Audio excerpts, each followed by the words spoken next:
आपके पास आऊंगी, इससे पहले शांति प्रसाद बर्ची का रुख कर लेते हैं। शांति प्रसाद जी, अगर हम बात करें यूकेडी की, तो 2024 के लोकसभा चुनाव में यूकेडी अपने आप को कहाँ देख रही है? जैसे जी उत्तराखंड क्रांति दल उत्तराखंड की यूपी को लेकर तो बहुत बड़ा है यार। हमारा ये मुझे पता है कि जिस सोच की सत्ता वर्तमान दौर पे काम कर रही है। नहीं, मैं इस पर बताना जानना चाहती हूँ सीधे सीधे, आप इंडिया अलायंस के साथ हैं या फिर एनडीए की तरफ रुख है? रुक नहीं है, हम अपने मुद्दों पे अकेले लड़ने की बात कर रहे हैं। हमारा ये स्पष्ट कहना है कि इन वर्षों में दोनों राष्ट्रीय पार्टियों ने राज्य विरोधी काम किए।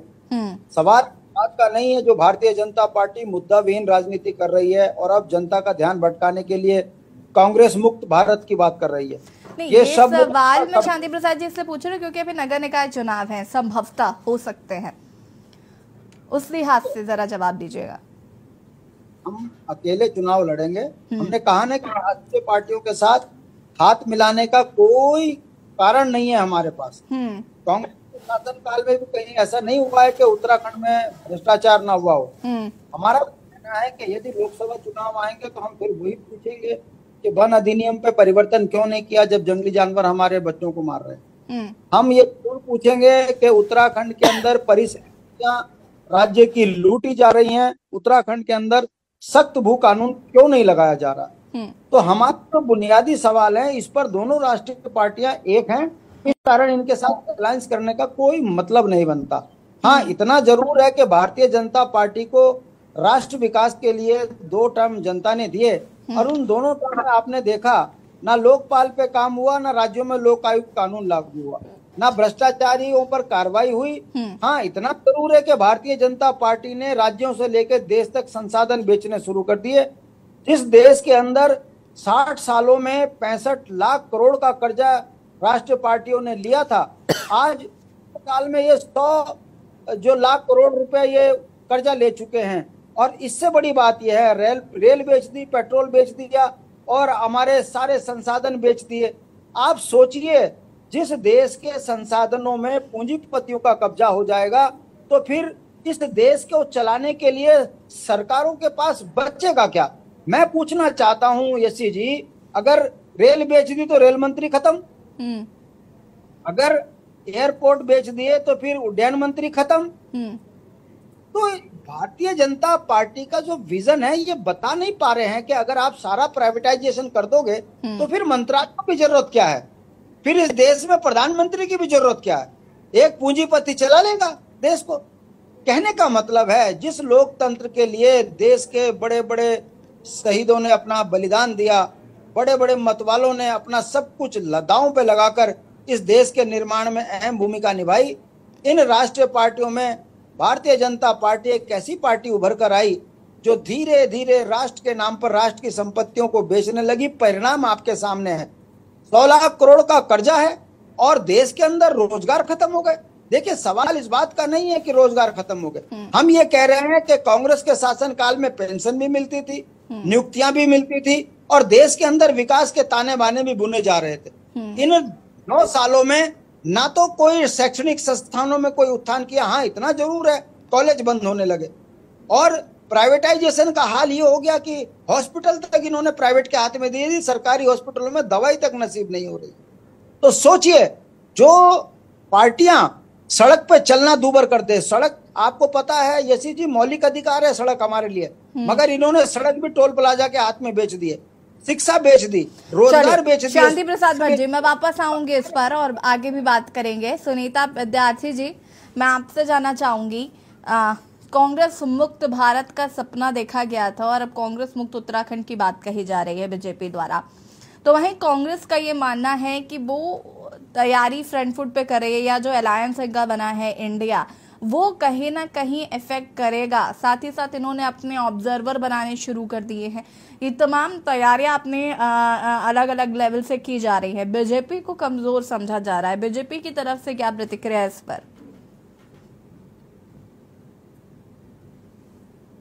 सुनीता विद्यार्थी जी, सुनीता जी।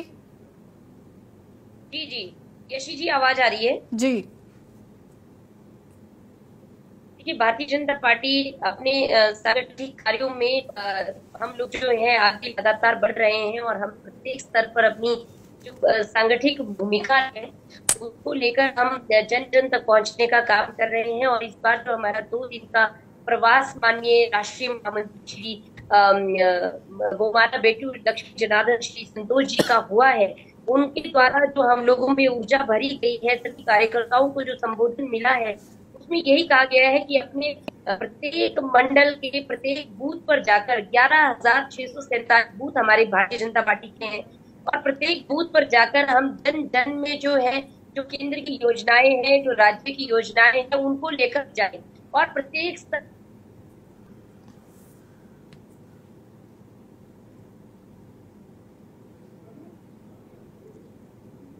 सुनीता जी से लगता है संपर्क टूट गया है, वापस उन्हें कनेक्ट करने की हम यहाँ पर कोशिश करते हैं। शांति प्रसाद भट्ट जी, तब तक आप अपनी बात को पूरा करिए। यशी जी, सवाल किसी राष्ट्रीय पार्टी को गरियाने का नहीं है, सवाल यह है कि भारतीय जनता पार्टी से उत्तराखंड की जनता ने बहुत शांति प्रसाद जी, अच्छा मुझे बताइए, अलायंस में जो आम आदमी पार्टी का चूंकि भी जनाधार नहीं है उत्तराखंड में और तैयारियां जो है वो आम आदमी पार्टी की तरफ से की गई, विधानसभा चुनाव में भी आम आदमी पार्टी ने अपनी जो तैयारियां की थी। अब चूंकि लोकसभा चुनाव में भी एक अलायंस हो गया, अब कांग्रेस और आम आदमी पार्टी भी एक है, तो ऐसे में आपको क्या लगता है, कांग्रेस का फायदा आम आदमी पार्टी को होगा या नुकसान होगा, या आम आदमी पार्टी का कितना फायदा आप इसको समझ पा रहे हैं कि कांग्रेस को होगा या नहीं? देखिए, कांग्रेस को फायदा होगा नहीं, मगर आम आदमी पार्टी का पंठाधार होना निश्चित समझिए, क्योंकि आम आदमी पार्टी जिस तरह की राजनीति करती है, कमोवेश वही राजनीति कांग्रेस भी करती है। दोनों एक दूसरे के पूरक हैं और यदि आम आदमी पार्टी कांग्रेस के नजदीक जा रही है तो इनका अस्तित्व खतरे में आना स्वाभाविक है, क्योंकि इनका अपना विजन राज्य के लिए कुछ नहीं है। उत्तराखंड के परिप्रेक्ष्य में अगर हम देखें, आम आदमी पार्टी से पूछें क्या उत्तराखंड में जो अवैध झुग्गी झोपड़ियां इसे हटाओगे, तो आम आदमी पार्टी कहेगी नहीं। अगर हम ये कहेंगे क्या आप मूल निवास उत्तराखंड में लागू करवाना चाहेंगे, आम आदमी पार्टी कहेगी नहीं। हम ये कहेंगे सख्त भू कानून लगना चाहिए, कहेंगे नहीं। हम कहेंगे राजधानी गैरसैंण हो, तो ये भी कहेंगे नहीं। उत्तराखंड के अंदर जनसंख्या विस्फोट हो रहा है, शांति प्रसाद जी, और आपको ऐसा क्यों लगता है कि वो नहीं कहेंगे? आप पिछला इनका मैनिफेस्टो देख लीजिए, ये तो इतने घातक हैं। जो दबी जबान में बात कह रहे थे कि यदि हमको 15 सीट भी मगर मिल गई तो हम मैदान का मुख्यमंत्री बनाकर पहाड़ और मैदान की ऐसी लंबी खाई खोदेंगे जो अगले 25 साल तक उत्तराखंड के अंदर पहाड़ का मुख्यमंत्री नहीं बनेगा, और हम लंबी योजनाओं के साथ काम करेंगे, क्योंकि पहाड़ों में तो वोट ही नहीं रहा। दबी जमान में आम आदमी पार्टी ने यह बात कही, जनता में चर्चा हुई, इसलिए इनका सुपाड़ा साफ हो गया। मेरा कहने का मतलब है उत्तराखंड के अंदर ना आम आदमी पार्टी का कोई विजन है, ना कांग्रेस भाजपा का है। 23 वर्ष कम नहीं होते। 23 वर्ष में इस राज्य के संसाधनों को जिस तरीके से खुलेआम बेचा गया है, लेकिन यूकेडी भी तो विश्वास नहीं जता पा रही है ना, विश्वास आप पर नहीं हो पा रहा है जनता को। सवाल विश्वास का नहीं है, यूकेडी में भी 2 फाड़ है। आप सोचिए ना, एक क्षेत्रीय दल पार्टी, उसमें भी 2 फाड़ है। राष्ट्रीय पार्टियों की तो बात छोड़ दीजिए आप। देखिए ऐसी, ये 2 फाड़ नहीं है, ये सिर्फ जनता के बीच में भ्रम है। भारतीय जनता पार्टी के 4 फाड़ हैं। नहीं, देखिए शांति प्रसाद जी, वही बात है कि कांग्रेस जैसे 2 फाड़ को नहीं स्वीकार रही, वैसे आप भी नहीं स्वीकार है। खैर, हम चर्चा को आगे बढ़ाएंगे, आप सभी हमारे साथ बने रहिए। ब्रेक के बाद एक बार फिर से आप सभी का स्वागत है। और देवभूमि के दंगल